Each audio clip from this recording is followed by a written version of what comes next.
In 418 nights, we are going to be celebrating the start of the new millennium, but we'll also be confronted with a problem some experts think could bring chaos around the world. Y2K, it's called. We will all be affected. The millennium bug, has it struck or hasn't it? Those bugs are going to crawl all over our computers and make the planes fly out of the sky. You know, if electricity would go out and everything would shut down, you never know if something could float in the air. Recently, we have seen the biggest global crashing of digital systems ever through the CrowdStrike system bug. Like, almost no sector was untouched, but in all honesty, it kinda reminded me of the Y2K bug, or what we would think the Y2K bug would be. So I wanted to dive into that, because it's a pretty weird story. Now, let's start off at the beginning, because what is the Y2K bug? The Y2K bug, also known as the Millennium Bug, was basically a phenomenon that created a widespread fear that when we would transition from the year 1999 to the year 2000, this would crash many or all major digital systems throughout the world. The reason people believed this was because many computer systems and software had been programmed to store years as just 2 digits. For example, 1991 would have been stored as just 91. Now, this led to the concern that when we would transition to the year 2000, that computer systems would interpret it as 1900 because both would be stored as just 00. And that in all probability could lead to some major issues like miscalculations or just complete system failure. Now, obviously, people weren't concerned that their personal computers would just blow up or that they couldn't read their own emails anymore. It was on a much larger scale than that, because a lot of the major systems on which the world relied were pretty much digitized at that point. Therefore, a big part of the fear was that if computers and software couldn't correctly interpret the year 2000, critical systems might fail. For example, like banks miscalculating interest rates, planes getting grounded because the air control systems wouldn't work, or even the power grid going down. But the most disastrous and probably realist fear was that it could lead to some major issues on the stock market with miscalculations in transactions, which in turn could probably ruin the global economy. So yeah, people were actually terrified of this bug. The Y2K bug got hailed by some people as a possible doomsday scenario that would bring ruin upon the world. And this fear only got amplified by the sensationalistic news reporting surrounding the issue. And as the year 2000 quickly approached, the speculations of the potential fallout of this bug just went rampant. But they estimate that 2/3 of all hospitals, government agencies, and power and transportation companies will have a mission-critical failure. Failures which could cause considerable loss of revenue, business shutdown, or worse. None of us actually really know how dependent we are. And I think we'll all discover on January the 1st and subsequent months just how dependent we are on technology.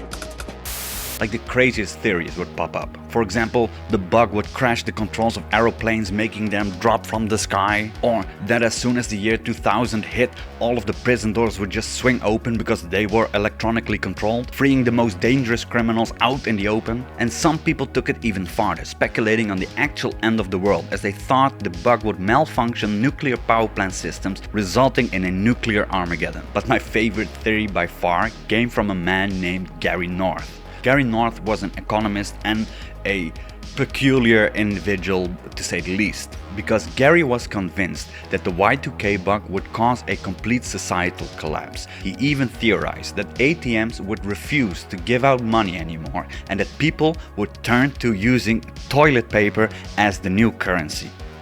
You can't make this shit up. Now, I don't need to tell you why this is just a pretty silly theory in itself. Of all commodities that could be used as a potential currency, toilet paper. Really, dude? Like, even the bottle caps in Fallout make even a lot more sense than that, because toilet paper would just disintegrate in rain. Quick thing to note is that this quote comes directly from the website Mental Floss. I don't know anything about how reputable they are, but they link the source in the text. But when I click it, I get to a Washington Post paywall. And I'm not going to pay for the Washington Post because I'm fucking poor. You're broke!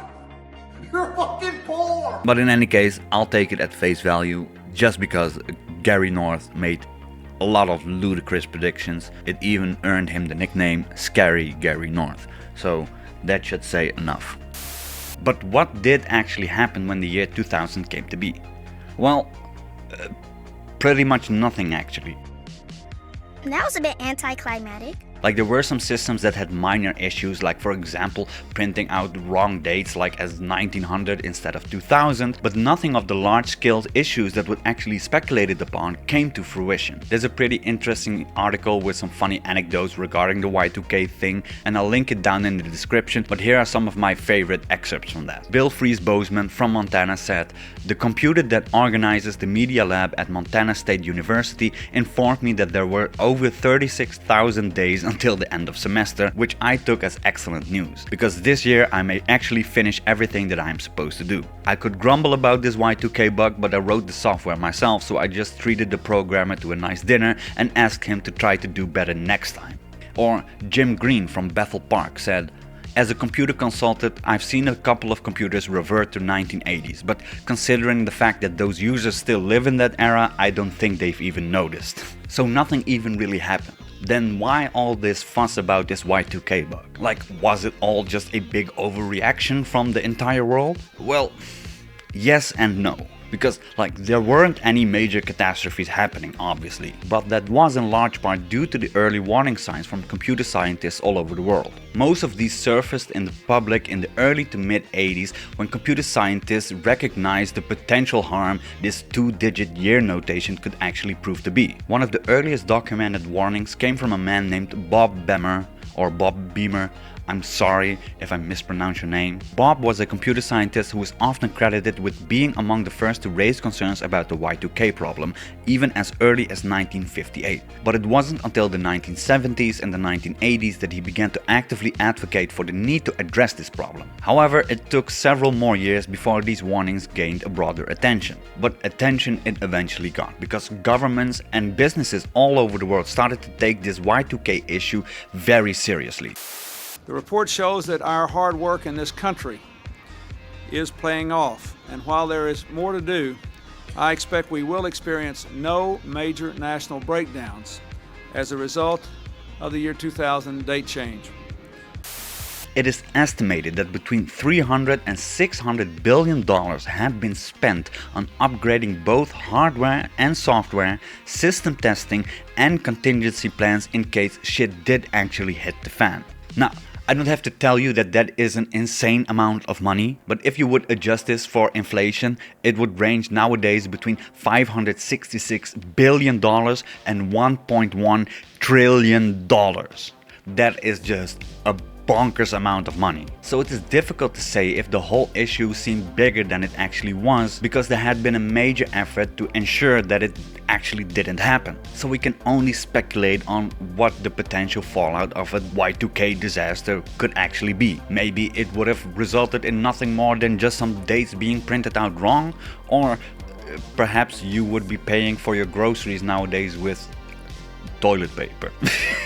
But in the end of the day, it's actually just a stark reminder of both the strengths, but especially the weaknesses of our dependency of technology, and just another reminder that we should be prepared for stuff like this to happen, which is only reaffirmed by this whole CrowdStrike crash thing that happened just recently. But it's not only just a story about computers and digitalization, but also about how we can solve major global threats by working together on a global scale, and how media sensationalism can make issues seem more severe than they actually are, and can also be a major instigator of some of the wildest conspiracy theories out there, which is a thing that is extremely prevalent these days, especially on platforms like TikTok or a platform like this, YouTube.